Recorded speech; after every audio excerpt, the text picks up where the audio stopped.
Hello, everyone. In this video, we are going to talk about some basics about coordinate system. But before we can actually talk about coordinate system, we have to have this basic terminologies. So today, in this video, we just do the points, lines, and angles. These are our objectives. First, we want to be able to identify a point, a line segments, all of these basics. Also, we are going to look at different angles terminologies. And then we look at some relations between angles given a setup. And finally, we're going to solve some angles in a triangle. So let's look at those one by one. First, this is the first learning objective. What is a point? A point basically is just a location in the space. It has no length, it has no width, just a location. A line, it going straight in both directions. It's one-dimensional. That means it cannot make a turn. It goes straight in both directions to the infinity. And compared line to line segment, this is also straight one-dimensional. That means you cannot make any turn or change your direction. But between two endpoints, that means the length is finite. You have a length. For a line, you don't have length because it will extend in both directions to infinity. Ray, also straight, one-dimensional. That means doesn't change direction, extending forever in one direction from a given point, from a single point. That means a ray is also straight, but it has a starting point, but it doesn't have a ending point. Plane, a flat, two-dimensional surface extending forever in both directions. It's like line. It goes in both directions to the infinity, but it's not one-dimensional, it's two-dimensional. Parallel lines lying in the same plane that do not intersect. That means they never meet each other, but at the same time, they belong to the same plane. Okay, that's some basic terminologies. Now let's look at our first example. We have a bunch of figures. We want to identify using each of those terminologies we just learned. So first A is a point, is a location. B is a line. So how do we write that? This is how we write that. MN with a bar on the top with both arrows pointing to both directions. This just indicates that this doesn't have a length. It just goes straight in both directions to the infinity. Now, this one, D, is a line segment. C also straight. It has starting point, it has ending point. What's the difference between the symbol? We have a bar on the top without arrow. But that means it starts with A, ending with B. So what is C? C is called a ray. This is a line, by the way. This is a line segment. And this is a point A. And this is a ray, R-A-Y. It has starting point going straight in one direction to the infinity, but it doesn't have a ending point. So X, Y. So the arrow gives you the direction from X to Y. It's not random, from X to Y. Okay. Now E, this is the plane. It's like look like a parallelogram, but we don't care the actual shape. It's a plane, so we call it a plane. Z is like a name. Now these two are parallel lines, and the symbol to do that is L parallel to M. This parallel lines.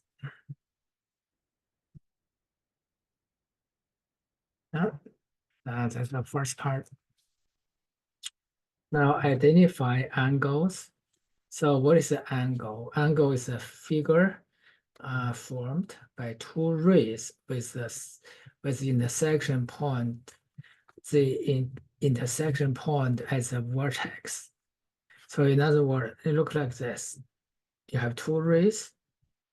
Ray start from one point and go to infinity, right? If you have two rays using the intersection point as a vertex, and this figure, this space is called the angle. So how do we represent angle in symbols? So either you use a single letter, usually the single letter refer to the vertex point B, or three-letter notation. For example, say if vertex is B, this is called A, this is called B, this is called C. Now you can see either you can use this one letter, but the letter has to be vertex to represent vertex.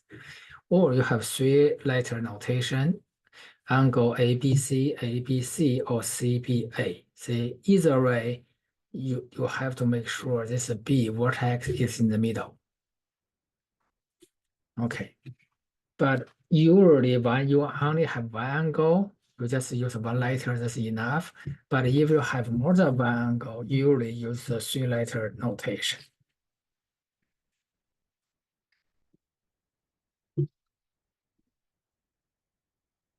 Yeah, let's look at this part. So now you see we have different angles.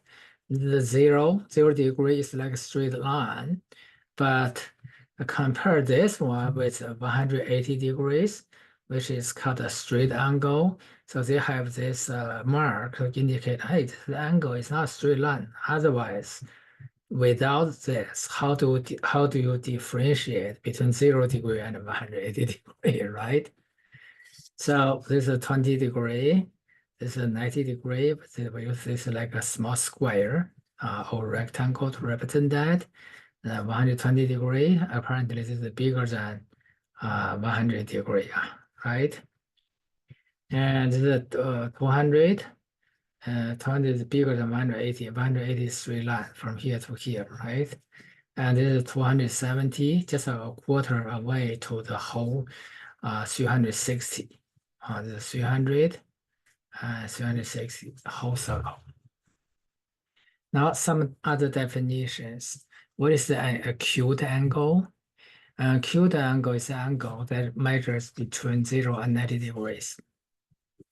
Right angle, an angle that is exactly 90 degrees. This is a small circle represent degrees.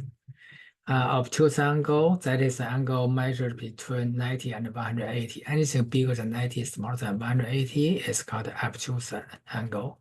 Straight angle, we mentioned that already, is exactly 180 degrees. Now we have a second example state whether the angle is acute, right, or straight. So we do this one by one. Acute angle, because it's smaller than 90 degree, between 0 and the 65 degrees is between 90 degrees and 0 degrees. Anything smaller than 90 is called acute angle. This one apparently is between 90 and 180, right? Bigger than 90 degrees, smaller than 180. This one is called obtuse angle. This is called acute angle. And this one is exactly 90 degrees. So this is called right angle. RIGHT. And this one is a straight angle. It's like a straight line, 180 degrees. It's called a straight angle. Now more definitions. Congruent angles, these are those that have the same measurement. If one angle is 90 degrees, the other one is also 90, they are congruent angles. If one angle is 60 degrees, the other one is also 60 degrees, then they are congruent angles. Congruent angles. So what is complementary angles? If two angles that add to 90 degrees. You add those two measures together, and you get 90 degrees. Then those two angles are mutually called complementary angles. Supplementary angles, when two angles, the sum of the two angles equals 180 degrees, they are complementary angles. For example, if one angle, we have it here. If one angle is 45 degrees, the other one 35, if you add them together, this is 180, right? They form a straight line. These three lines 180 degrees. So these two angles are supplementary angles. Mutually, that means the supplementary angle of 135 degrees is 45 degrees. The supplementary angle of 45 degrees is 135 degrees. They are like friends mutually. They don't have to be adjacent to each other like neighbors. They can be very far away from each other. It's all about if they add to 180 degrees or not. It's not about location, okay? Same thing for the complementary angles. As long as these two angles add to 90 degrees, they are mutually complementary angles. So these two are congruent angles. See, they have different names. This is angle E, this is angle B, but they both measure 35 degrees. So these two angles are congruent angles. Now, the next definition is vertical angles. So what are the vertical angles? They always come in pairs, okay? A pair of congruent angles formed by the intersection of two lines. Now let's look at the illustration here. See, these two lines intersect each other, so we have a bunch of angles. So what are the vertical angles? Vertical angles are the angles that are opposite in orientation. See, this angle facing up, this angle facing down, exactly opposite in direction, because direction is given by these two lines. And this one, this angle also given by the two lines, but it's in opposite direction. They go this way, go this way. That's why they are exactly opposite. So we call them vertical angles. Vertical angles doesn't necessarily mean they are vertical. These two are like vertical up and down, right? These two are also vertical angles. Vertical in geometry here only means they're opposite in orientation, okay? In direction. It's not necessarily up and down. It's called vertical angles. Now, next one, perpendicular lines. So we just look at some basic definitions. When two lines intersect each other to form a 90-degree angle, we call them perpendicular lines. In this case, line AB is perpendicular to line CD. So they form a 90-degree angle. Now, another definition, corresponding angles. So look at this chart here, graph. In the figure, formed by a transversal intersecting two lines. In the figure, formed by a transversal intersecting two lines. So in this case, this line is called a transversal line because it goes through two lines, two other lines. Okay, this is called a transversal line. A pair of angles in the same relative position. Example, angle 1 and angle 5 are in the same position. How so? If you only look at this area between these two lines, you have four angles, right? So in this local region, angle 1 is in the location we call it up left corner, right? Up left corner. If you only look at this local region, this is also true for angle 5, up left region in this local region. They're in the same location, relatively, in the same position.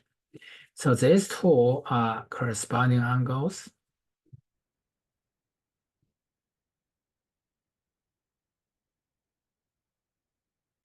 There are other corresponding angles, say 2 and 6, and 3 and 7, also 4 and 8. They are all corresponding angles. Okay, now next one is called alternate interior angles. In the figure formed by a transversal intersecting two lines, a transversal intersecting with two lines, a pair of angle between the lines, but between these lines, that means within here, within the area defined by these two parallel lines, but on the opposite sides of the transversal. So example, 3 and 6, angle 3, angle 6. These two are both within this parallel line region.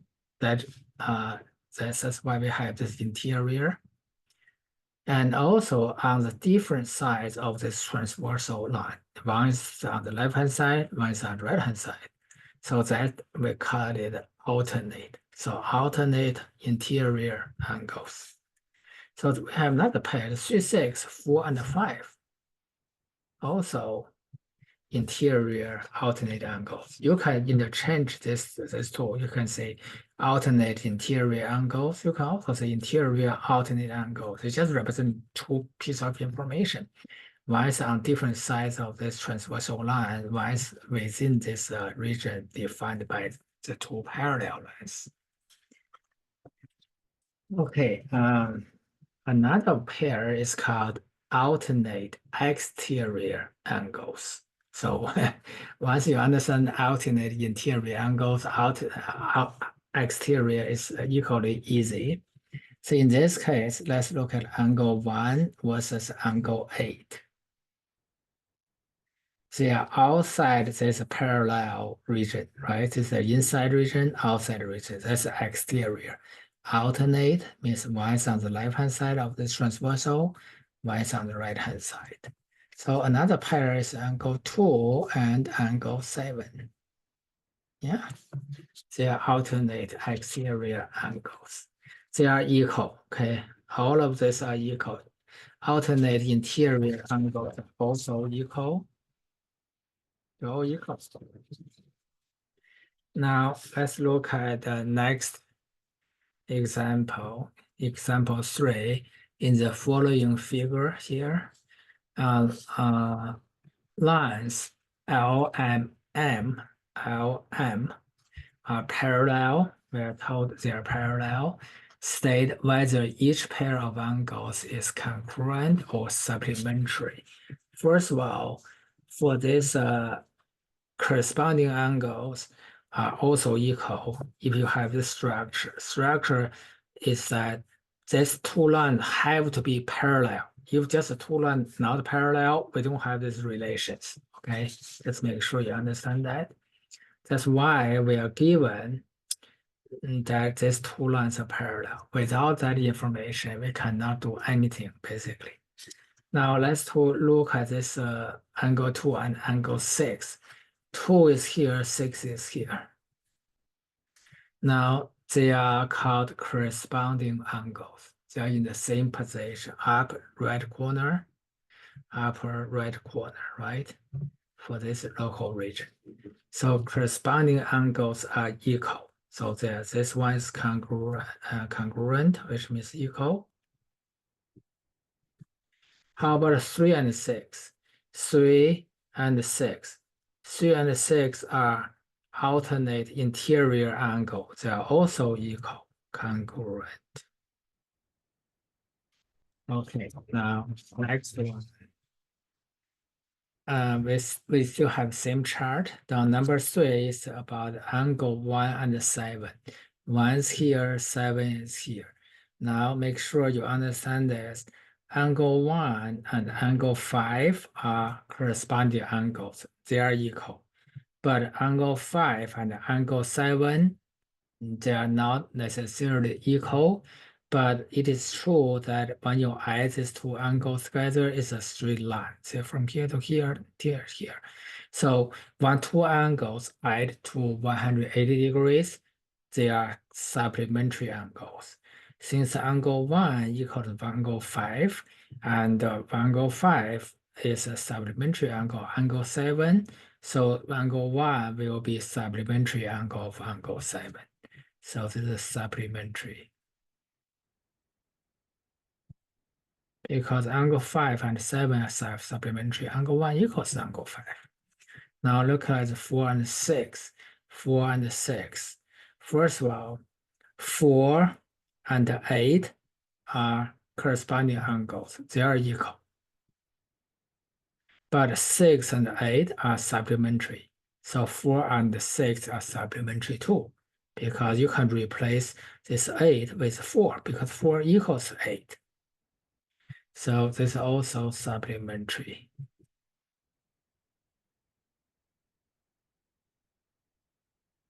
Now 1 and 4. 1 and 4 are vertical angles. Vertical angles are equal, so this is congruent. And 5 and 7. 5 here, 7 here. So apparently this two add to 180 degrees. So this is supplementary.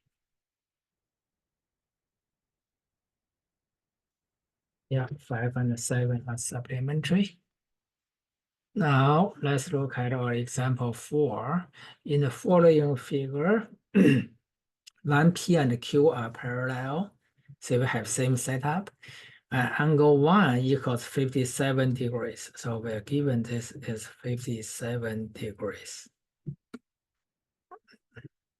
This one.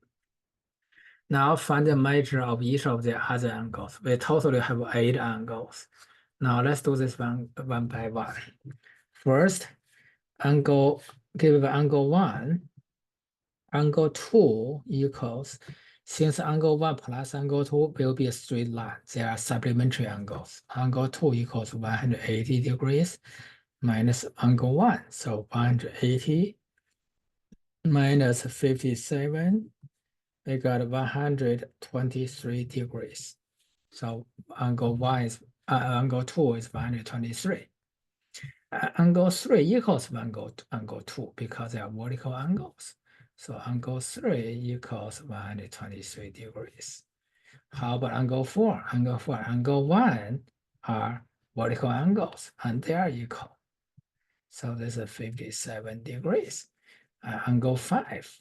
Angle 5 equals angle 1 because they are corresponding angles. So this is 57 degrees. And angle 6 equals angle 3. They are alternate interior angles. What is angle 3? 123. See, once you know the relations, it's very easy to do. Angle 7 equals angle 4. No, I take that back. Angle 7 equals angle 3, the corresponding angles.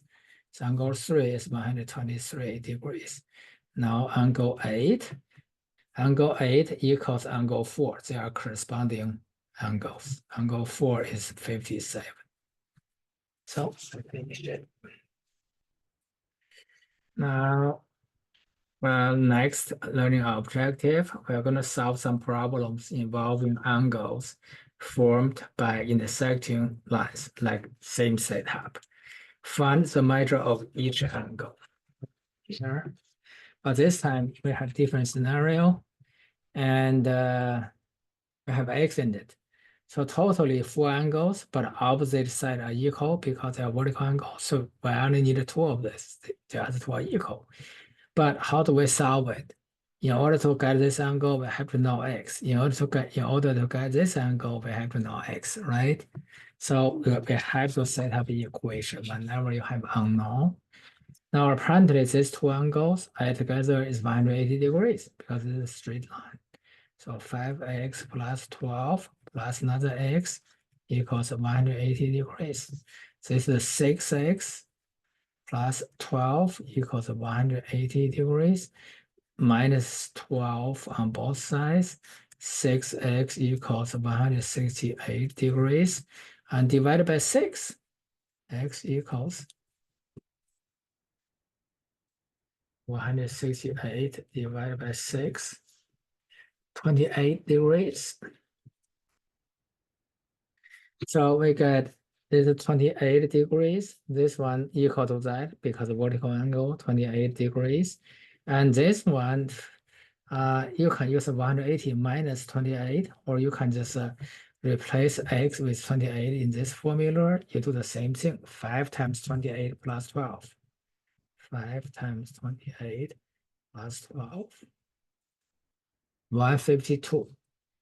So it's 152 degrees, 52 degrees.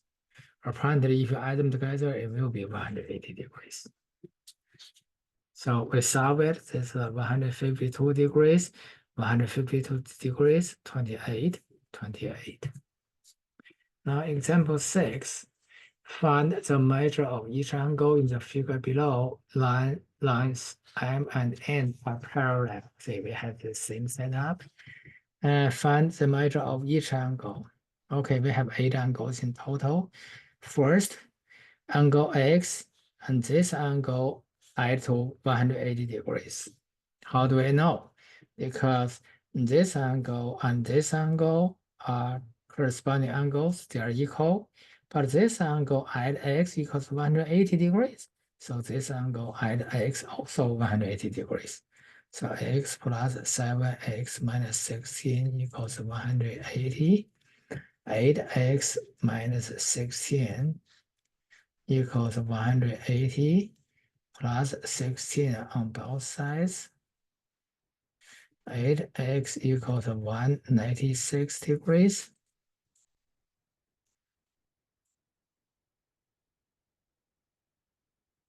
Divided by 8. We got 24.5. I got a decimal this time.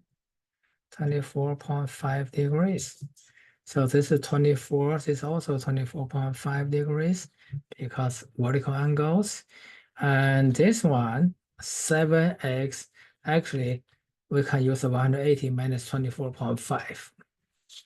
180, 24.5, 155.5.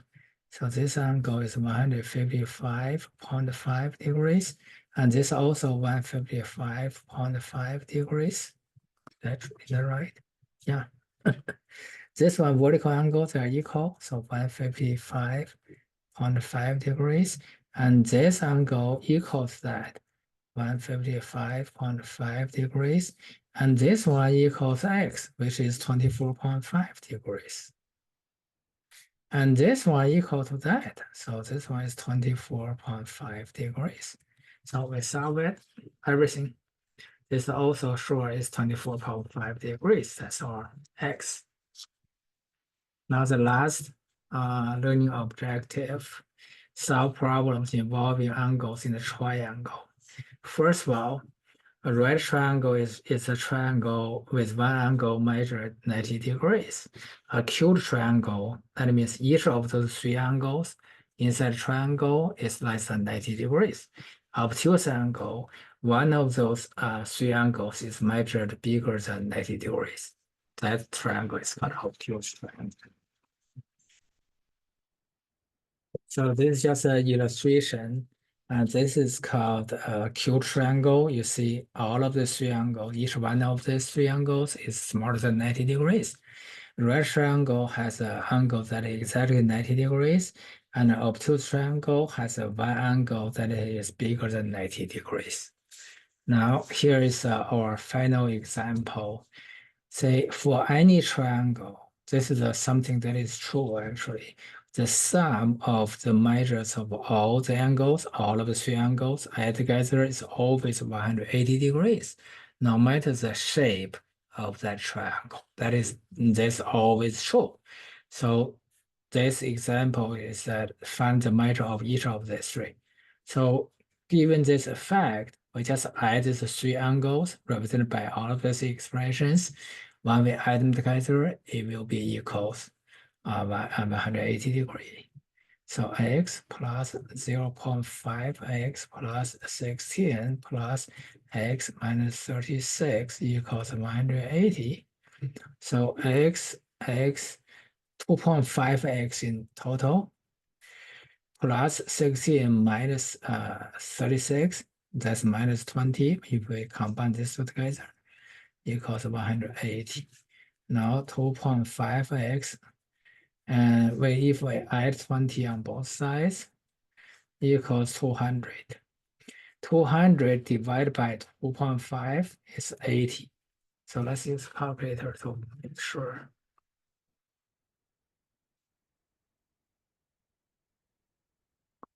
Yeah, 80 degrees. So this one is 80.